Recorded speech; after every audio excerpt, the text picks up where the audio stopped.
Miss হবে না আপনার পছন্দের টিভি শো। দেখুন জি5 অ্যাপে একদম ফ্রি। মেয়ের বিয়ে নিয়ে তো ভাববেন না, জানি বাবা মার চিনতে হয়, কিন্তু কি বলুন তো, জন্ম মৃত্যু বিয়ে এই তিনটে জিনিস উনি লিখে রাখেন। আমার বিশ্বাস উনি আপনার মেয়ের জন্য ঠিক কাউকে না কাউকে বেছে রেখেছে। বলছেন স্যার ভালোই হবে বলুন? ভালোর সঙ্গে ভালোই হয়, কিন্তু আমরা যে তাকে কি করে খুঁজে পাবো? আপনাদের খুঁজতে হবে না, আপনার মেয়েই তাকে খুঁজে নেবে।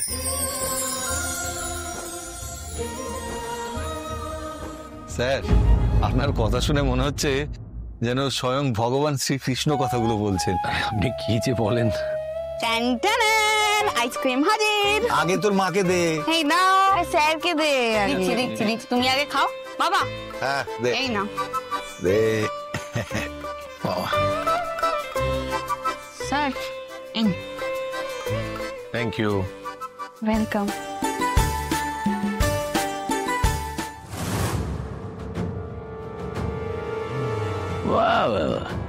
পুরো ফ্যামিলি দেখছি মহোৎসব করছে। আরে কি ব্যাপার শম্ভু বাবু, কোনো সমস্যা?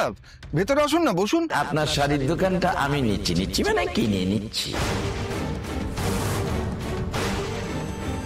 দোকানটা তোমায় বেচতেই হবে সতীদা, আগেই বলেছিলাম। মালিক কে?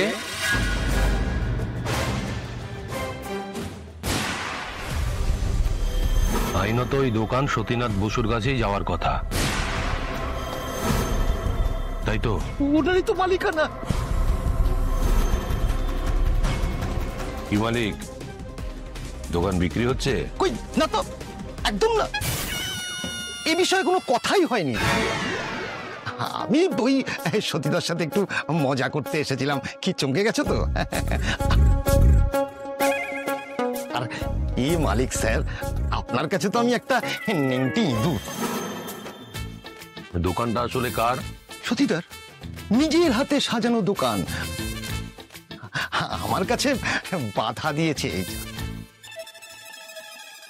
তাহলে দোকানটা কার হওয়া উচিত? সতীদার আবার কার? বলছি উনি কে আপনার সঙ্গে? কে? চিনি না, আগে কখনো দেখিনি স্যার। আসি বৌদি, অপু আসি। সতীদা কাল তাড়াতাড়ি চলে যাও, মানে যখন খুশি তখন যেও, দেখা হচ্ছে।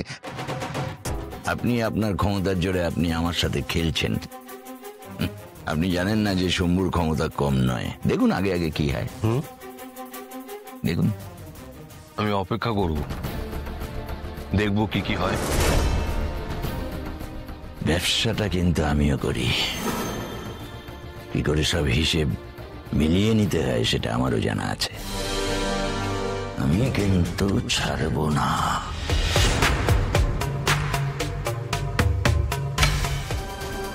স্যার, স্যার আপনার কাছে তো আমার ঋণ ক্রমশ বেড়েই চলেছে স্যার।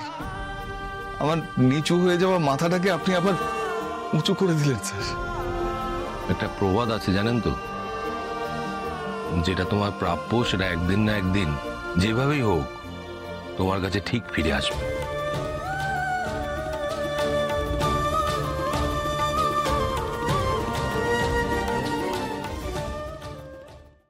জি5 ডাউনলোড করুন আর সব এপিসোড দেখুন একদম ফ্রি।